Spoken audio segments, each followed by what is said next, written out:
Sean bienvenidos a una nueva edición de su programa Portadas, el cual está siendo generado desde Planta Central en la ciudad de Quito a través de Prensa C, y que lo pueden ver por el Facebook Live de Bahía TVE en todo el Ecuador y también en todo el mundo. Saludamos a nuestras cadenas amigas que se conectan diariamente con nosotros y que hacen llegar esta señal, pues, a más provincias del Ecuador, como Noticiera en Desarrollo, Noticias Pepa, CN Visión y otras cadenas amigas digitales. Cada día más, la familia de Prensa C se sigue haciendo más grande. Y uno de los problemas más grandes que ha tenido el ecuatoriano, históricamente hablando, es el relacionado con una de sus principales necesidades. Les resulta conocido esta frase: pan, techo y empleo, 1 millón de casas, un hogar digno donde vivir. Y es que son frases que se han utilizado en innumerables campañas políticas, donde siempre se le ha prometido al ciudadano la construcción de su vivienda, de esas 4 paredes donde usted pueda vivir hasta el resto de sus días con su familia. Un sueño que para muchos ecuatorianos ha sido complejo y que en algunos casos imposible obtenerlo. La vivienda ha sido uno de los depositarios de las esperanzas de muchos ecuatorianos.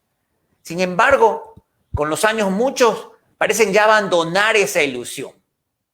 Y cada vez que llegan estas propuestas o promesas de campañas, luego de 4 años llega nuevamente la decepción cuando dicha promesa no fue cumplida. En el último reporte del INEC reveló el año 2020 que casi 600,000 ecuatorianos no tienen vivienda. Es decir, hay un altísimo déficit de este bien físico que, imagínense, pues todas estas personas no lo tienen. Pero realmente, ¿qué se puede hacer, pues, para que todos estos ecuatorianos tengan vivienda? Porque aunque sabemos que otros tienen dónde vivir, no necesariamente lo hacen en una vivienda propia.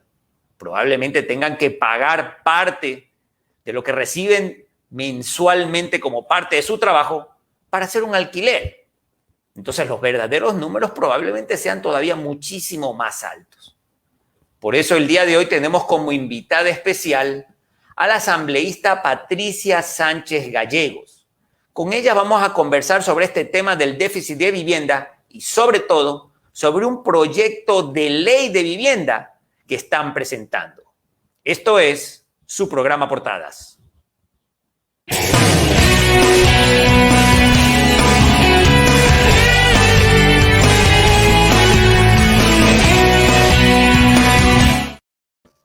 Buenas tardes, asambleísta. Bienvenida a Portadas. Buenas tardes, Mario, Luis. Pedro. Muy buenas tardes a su medio de comunicación y a la ciudadanía que nos esté escuchando.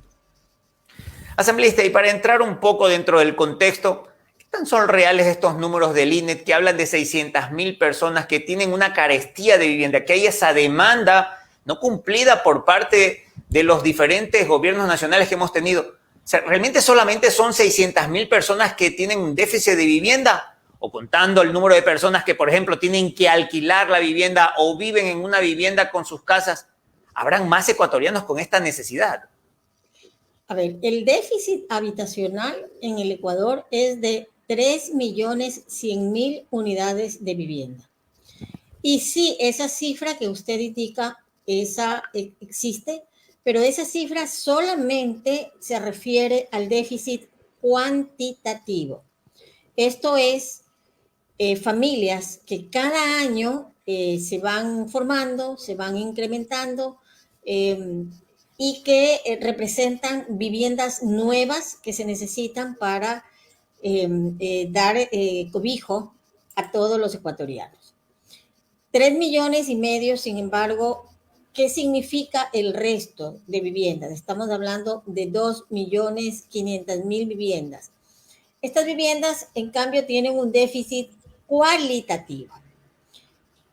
¿A qué se refiere este déficit cualitativo?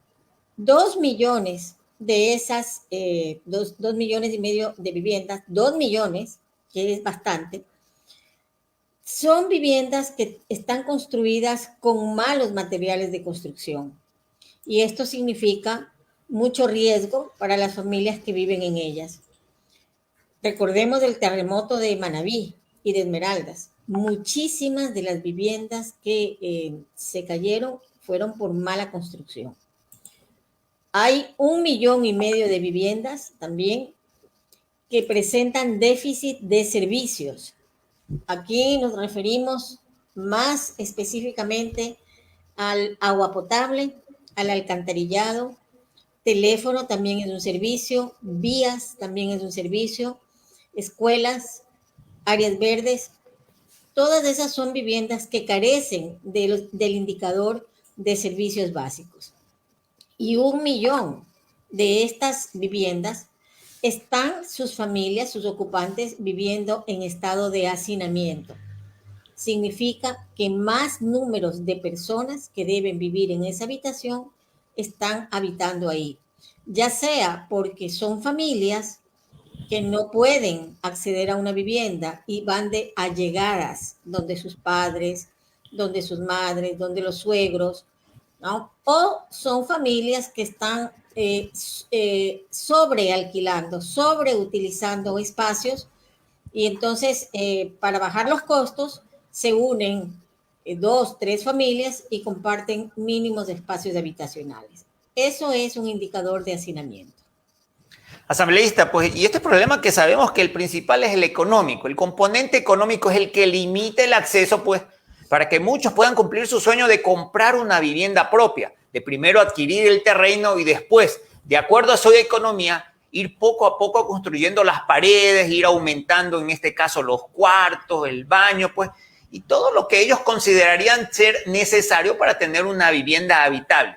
Sin embargo, ese componente económico dentro de un contexto en el cual la pobreza ha crecido más, y peor aún en este último año después de que comenzó la pandemia del COVID-19, hace que este escenario sea más complejo. Realmente podemos decir que toda esta población, la que tiene limitaciones económicas, tiene que perder la esperanza de tener vivienda propia en el futuro. Yo diría que no, que justamente lo que busca esta ley o lo que debería buscar una ley de vivienda es garantizar el acceso a las familias, sobre todo las de bajos ingresos, a la vivienda. El derecho a la vivienda y el derecho a la ciudad están ya contemplados como derechos constitucionales en nuestra Constitución del Ecuador a partir del 2008. Sin embargo, poco hemos avanzado en bajar ese artículo constitucional a leyes. Y esta sería la primera ley que tiene ese objetivo, generar mecanismos reales y concretos de garantizar el acceso a la vivienda social a las familias pobres. ¿Qué es lo que ha pasado hasta ahora? Permítame explicarle, trataré de hacerlo lo más breve posible y lo más fácil.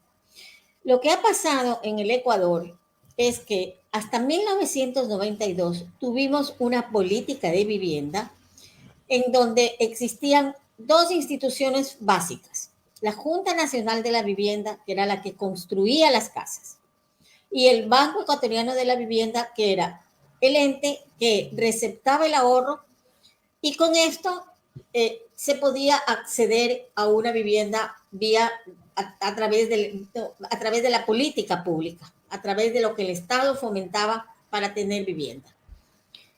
Yo creo que estamos hablando en Manabí, ¿verdad? En Manabí, así como en Quito, como en Guayaquil y como en algunas ciudades principales, se desarrollaron algunos interesantes planes habitacionales en aquella época.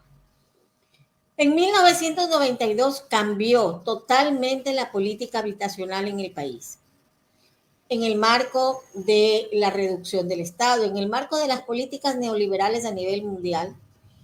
En el Ecuador también le llegó esta ola. En el área de la vivienda, lo que sucedió es que el Estado, o sea, la Junta Nacional de la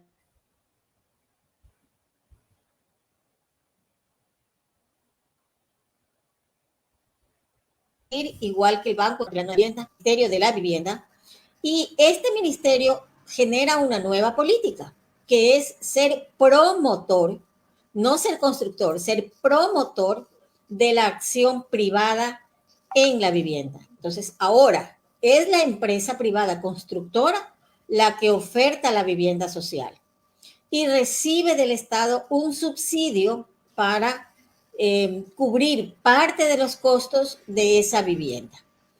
Hay dos componentes en esta nueva política, el componente del ahorro y del crédito, porque es muy popular esta frase del A más B más C, que es el que promociona el Midubi con su política de vivienda. El A es el ahorro, el B es el bono, el C es el crédito. El ahorro y el crédito, hay miles de familias que no lo pueden completar. Y eso significa que no pueden acceder a una vivienda social a través de la política tal como está ahora diseñada, porque no completan la fórmula. El bono es un complemento al ahorro, a la capacidad de ahorro y a la capacidad de crédito que tenga una familia. Esto ha hecho que gran cantidad de familias que están sobre todo en el quintil 1 y 2 no pueden llegar a una vivienda pública y tienen que ir a tomarse un pedazo de suelo informal y formar los cordones de miseria en todas las ciudades del Ecuador, sean grandes o sean chicas. Todos los asentamientos informales son familias que buscan una vivienda, que buscan un techo y que son excluidas de las políticas públicas. Y esto refiriéndonos justamente a las personas con los niveles económicos más bajos, como usted lo ha dicho, las personas que ya forman este círculo de pobreza, de miseria, que ni siquiera les alcanza el dinero para comer dignamente, peor aún para comprarse una vivienda. Pero ¿qué sucede en cambio con las personas de clase media que tienen ingresos por lo menos regulares durante todos los meses del año? ¿Por qué a ellos tampoco se les ha logrado de alguna manera completar esta necesidad en vista de que sí tendrían esa regularidad económica para asumir los pagos? De esto y mucho más conversaremos después del siguiente corte. Sigan en nuestra sintonía porque ya regresamos en un momento.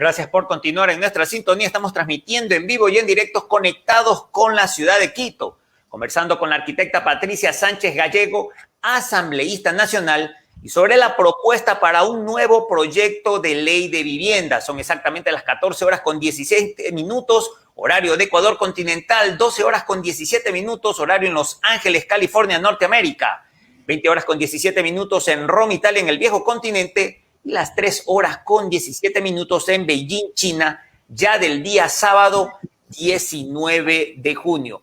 Y asambleísta, conversábamos justamente que el problema más grave es para aquellas personas que no les alcanza el dinero ni siquiera para comer, peor para pagar una cuota. Pero ¿qué sucede con aquel componente de personas de clase media baja y clase media que se podrían tener esta cuota, pero que sin embargo tampoco tienen una oferta a la cual puedan acceder? ¿Por qué ellos tampoco han podido acceder a tener esta vivienda propia? Para mí hay una sola explicación, entre muchas, ¿no? La principal es que esta política de la que yo reseñé, que se viene sucediendo desde el año 1992, ha mercantilizado la vivienda. La vivienda dejó de ser un derecho humano y se convirtió en una mercancía que se transa en el mercado y a la que tienen acceso solamente los sectores que tienen capacidad económica. esta forma de ver a la vivienda ha encarecido mucho la producción de vivienda, ha encarecido el valor del suelo, ha encarecido el valor de la construcción y todo eso finalmente se convierte en altos costos de la vivienda porque cuando un producto está mercantilizado, entonces refleja muchos costos y es lo que le estoy indicando. ¿Qué hace la familia, sin embargo? Usted lo explicó muy bien.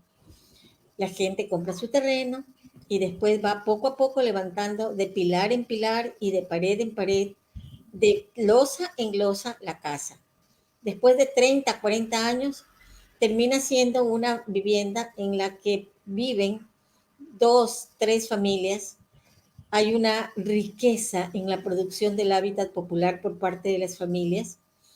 Así se ha construido casi todo el Ecuador, así se ha construido casi todas las ciudades de América Latina y del mundo, con la autoproducción, con la autoayuda, con la ayuda entre sus vecinos. Esto nosotros, los académicos, yo vengo del mundo académico y tengo 30 años estudiando solamente el tema de la vivienda social. Nosotros decimos que esta forma de producir el hábitat se conoce como la producción social del hábitat. Y fíjense que ninguna ley, a pesar de que es la forma más racional de producir el hábitat, ninguna ley en América Latina, muy pocas legislaciones la contemplan como una forma de producción de vivienda absolutamente racional y que merece ser convertida en política pública. Bueno, nosotros en la ley, en esta nueva ley, aspiramos a meter un capítulo íntegro en fortalecer esto que es desde las experiencias en las que yo he trabajado durante 30 años directamente con la gente, la forma más racional de producir vivienda con el apoyo del Estado en 2 áreas fundamentalmente. En crédito a bajo costo y a muy largo plazo, y en asistencia técnica, que es lo que la gente no tiene. La gente tiene mano de obra, mucha mano de obra. Las ciudades son hechas por los albañiles y es absolutamente irrisorio y lógico que al albañil le entreguen una vivienda casa llave en mano, lo que nosotros decimos llave en mano. Bueno, como no llegue, como no le pueden entregar porque no tiene ni crédito ni ahorro, entonces simple y llanamente este albañil que hace muchas casas para mucha gente no tiene su piso propio para vivir. Esa es una de las elementos que nosotros vamos a potenciar en esta ley. La ley no es nacida de esta administración, no tiene la ley que actualmente estamos revisando es una ley que nació, que la heredamos de la administración anterior y que está orientada fundamentalmente a potenciar la política de vivienda actual, o sea, aquella que deja fuera del acceso a la vivienda a las familias más pobres. ¿Qué es lo que vamos a hacer nosotros? Fundamentalmente yo estoy impulsando para que en esta ley se integren una gran diversidad de formas de producción de la vivienda y no solamente la forma mercantil de la vivienda, la autoproducción, la vivienda comunitaria, la vivienda colectiva. Todas esas son diferentes formas de producir vivienda que muy bien pueden estar integradas en una política, tienen que estar integradas, tienen que estar reconocidas para que reciban el apoyo y para que reciban los recursos del Estado. Y no solamente aquellas políticas mercantilizadas. Y es interesante porque a veces también el problema de estos proyectos o productos habitacionales que el Estado genera, a pesar de que sirven a muchas familias y que de la noche a la mañana le proveen de tener una casa cuando a lo mejor no lo podían hacer por sus propios medios. Miren, y vamos a señalar solamente algo que sucedió aquí en la provincia de Manabí, aquí después del terremoto terrible que tuvimos en el 16 de abril del 2016, la administración en aquella época construyó más o menos un pico de 42,000 viviendas. todas estas viviendas, pues al final no les terminaron costando nada. Se decían que les iban a cobrar solamente 1,000 de los 10,000 dólares que le costó al Estado estas viviendas. Pero finalmente el siguiente gobierno, pues con la administración que ya dejó el expresidente Lenín Moreno, no se les cobró. Sin embargo, una de las grandes críticas que se hacían, que las viviendas parece que fueron diseñadas en Quito para personas que vivían en la costa, en Manabí. Es decir, no fueron pensadas en el entorno, no se utilizaron materiales que pudieron haber sido incluso adquiridos dentro de la zona. Todo se pensó desde un eje centralista, es decir, con materiales e incluso ingenieros que podían ser traídos desde Quito y Guayaquil. Y realmente estas construcciones que pudieron haber sido un motor productivo para gente y proveedores de la zona, no fue tal. Dentro de esta nueva ley que ustedes están pensando, van a tener ese componente de que, por ejemplo, si hacemos casas, por ejemplo, en el oriente, utilizar los materiales y el tipo de vivienda para ese entorno, ya sea así también en la sierra o en la costa. Lo que acabé yo de explicarle, esta modalidad que la conocemos como la producción social del hábitat, lo que fundamentalmente hace es escuchar a la gente sus necesidades, integrar a la gente también en sus propuestas. La gente no solo, hay mucha gente que no tiene recursos económicos, pero que tiene una cantidad de otros recursos que justamente se necesitan para producir una vivienda. Por ejemplo, le hablaba de la mano de obra. ¿Usted cree que un albañil que hace su vivienda no le va a poner toda la pasión y todo el amor y todo el corazón para trabajar su casa, lo que va a ser su casa para el resto de su vida? Evidentemente. Eso no lo hace un albañil que hace una casa de las 40,000 sin saber quién va a ir a vivir, sin conocer a quién le hace la casa, por el salario que le toca recibir. A pesar de eso, los albañiles son muy buenos. O sea, tenemos una muy buena mano de obra. La producción social del hábitat dinamiza muchísimo el desarrollo local, dinamiza las economías locales, porque contrata a la mano de obra local, a los profesionales localmente, compra las ventanas que hace el vecino, compra las puertas que hacen en las ciudades. Las puertas de las casas no son las puertas que las traen desde Quito, desde Guayaquil. Y así hay una cantidad de materiales que pueden ser materiales locales, diseños locales, diseños contemplando la cultura local y el clima local, que es lo más importante. El número de vivienda, el número de personas por familia. Todas esas son variables que se reconocen cuando uno está construyendo con la gente, desde la gente, y esto es multiplicar. Claro, pero usted me podrá decir, las principales críticas que se hace frente a la producción social del hábitat es que eso se hace, es un proceso muy lento. Perdón, no es un proceso muy lento. ¿Cuánto tiempo? Usted dijo, la familia después de 30 años termina de construir una vivienda. ¿Cómo va a ser? O sea, ¿de qué estamos hablando? Si una familia puede autoproducir su vivienda en 2 años, frente a los 30, que es el periodo real en el que está haciendo. Discúlpeme, pero las familias en el terremoto estuvieron 2, 3, 4 y 5 años. Y muchas todavía están viviendo sin un techo. Así es que el tiempo no es fundamentalmente un criterio para medir la diferencia que hay entre una forma de producir planes de vivienda con un objetivo mercantil y lo que es producir planes de viviendas pensando en la gente y desde los derechos humanos. Yo diría... Asambleísta, perdón que le interrumpa. Y aquí llega la pregunta del millón, como siempre. El Ecuador ha sido una fábrica de leyes. Y es que para las personas que no están pues muy enteradas de lo que sucede dentro de la Asamblea Nacional, y usted probablemente ya se está enterando o ya lo sabía desde hace algún tiempo, es que a lo largo de los años en diferentes administraciones se crearon miles de leyes. Miles de leyes que muchas de ellas no han encontrado una aplicación correcta o porque no tuvieron los mecanismos para alcanzar aquello o porque no tuvieron la debida reglamentación. Pero lo que siempre dicen todos aquellos que propulsaron dichas leyes y que después solo se encontraron como letra muerta es el financiamiento. Y es que estamos hablando de que estamos en un entorno en el cual la necesidad económica es tan grande que el gobierno nacional actualmente todavía no soluciona un problema de abastecimiento de medicinas, que las personas que llevan a sus seres queridos a los hospitales públicos se tienen que ir a la farmacia a comprar una simple paracetamol. El gobierno no tiene ni para la paracetamol.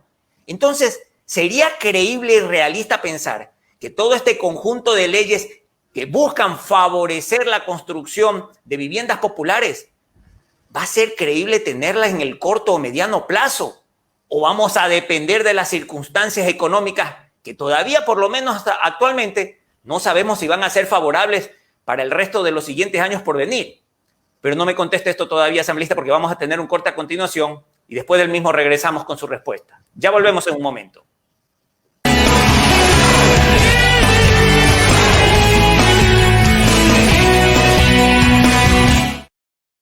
Saludamos a nuestros amigos televidentes que se conectan desde varios puntos de nuestra región latinoamericana y que diariamente nos siguen en cada una de las emisiones de su programa Portadas.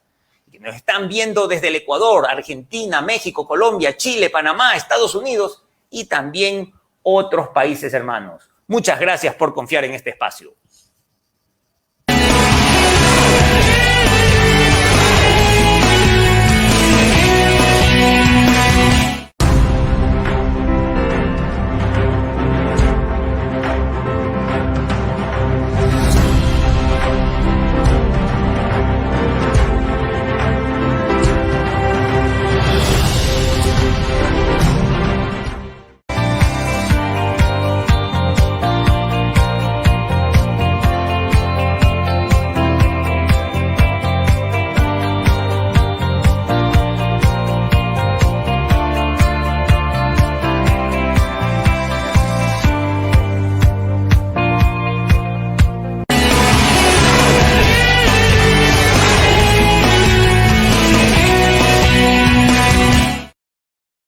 Asambleísta, antes de ir al corte, quedamos con esta pregunta importante. ¿Qué sucede con el futuro de esta ley en caso de que se la apruebe? Va a depender pues, del componente económico. ¿Tendremos los fondos, los recursos económicos para que la misma logre aplicarse? Para que puedan tener esas personas de bajos recursos económicos el acceso a este financiamiento. Pero esto es realista dentro del marco de la crisis que estamos viviendo, en la cual el gobierno actualmente ni siquiera puede pagarle la paracetamol a las personas que llevan a sus seres queridos a los hospitales estatales. ¿Es realista concretar esto, asambleísta, o deberemos esperar a las circunstancias a ver si la situación económica mejora? Pedro, en este momento el Ecuador está pasando por una situación de una profunda crisis económica. Y es verdad, usted dice, no hay ni para los medicamentos básicos. Es verdad, el Ecuador tiene que en este momento redefinir su deuda externa seguramente, porque gran parte de los recursos que tiene el Estado que tiene el Estado por la venta de del petróleo fundamentalmente y de los productos que exporta, se están yendo a pagar la deuda externa. Entonces, esto es urgente. Los indicadores macroeconómicos tienen que ser revisados, tienen que estar favorables para que realmente el tema de la vivienda pueda ser atendido. Usted está en total razón y nuestro deber como autoridad no es ofrecer pajaritos preñados a la gente, sino soluciones reales. Y decirle, hablarle a la gente con la verdad. Hay que arreglar las cuentas fiscales grandes. Y pasa por el tema de la deuda externa, en primer lugar, pero además pasa por cerrar la llave de la corrupción. Tiene que pensarse una nueva política petrolera. El Ecuador está vendiendo, está exportando petróleo y está comprando derivados. Y en ese proceso de vender y de comprar, hay un tremendo negocio que estamos repagando y que le significan al Ecuador unas fugas terribles de plata, alrededor de $10 por barril de petróleo. Está solamente contemplado en corrupción. Entonces, hay que cambiar eso, hay que cambiar la política petrolera. Eso implica, por ejemplo, también ver por qué es que se quema el gas cuando nosotros estamos importando gas, teniendo gas aquí, teniendo una industria incapaz de procesar ese gas que tenemos. Ahí va a estar la plata que el Ecuador necesita. Y claro, también en una nueva política tributaria que recaude los impuestos a las grandes fortunas, a los grandes capitales, para poder generar política pública. Una vez que están arregladas estas grandes cifras, ¿no?, de la caja fiscal, entonces tendremos los recursos suficientes para generar política de vivienda. Y esos recursos tienen que estar orientados a resolver el problema habitacional de las familias que no pueden solas resolver su problema habitacional. Las clases medias, de la que yo también soy parte, yo soy parte de la clase media, de una u otra forma estamos siendo favorecidos por una cantidad de políticas públicas y podemos aportar más con nuestro trabajo y con nuestros esfuerzos a la solución del problema habitacional. Pero hay gente que no tiene trabajo, que no tiene instrucción, que tiene muchas carencias y que simple y llanamente el Estado es el que tiene que proveer de una vivienda. Creo que el rol del Estado tiene que volver a ser parte de una política pública que en este momento no la hay. En este momento la vivienda está siendo ofrecida por el mercado, por el sistema privado. El Estado tiene que volver, tiene que hacerse cargo del tema de la vivienda en el país y el Estado tiene que mirar a los más chiquititos, a los más carentes, hacia los más necesitados, tiene que orientar su política. Asambleísta, y ya para finalizar, ¿cuál es el escenario realista, primero, para la aprobación de este conjunto de leyes que promuevan, como usted mismo lo dice, unas políticas públicas que favorezcan a aquellos que menos ingresos tienen y puedan acceder a una vivienda? Y segundo, ¿en qué tiempo se podrían concretar los mismos ya con el soporte económico necesario para que sea real? Bueno, esta ley, si usted recuerda, la cifra de 3.100.000 unidades habitacionales de déficit, esta ley va a tener un impacto muy fuerte para las familias, o sea, el déficit lo diga, para 3 millones de familias. Esa es la familia que se va a beneficiar de esta ley. No seremos los 137 asambleístas ni los 27 de Pachacuti los que vamos a estar impulsando la aprobación de esta ley. Serán esas 3 millones de familias las que, si quieren mejorar sus condiciones habitacionales, tendrán que juntos a nosotros empujar para que esta ley se apruebe. En primer lugar, tenemos que buscar escenarios políticos para que esta ley sea aprobada, porque es arrancarle al Estado un derecho que tiene la gente y que hasta este momento ha sido sordo, ciego y mudo para reconocer esta gran necesidad. ¿Y cuáles son las políticas y cuál es el contexto real de fondos?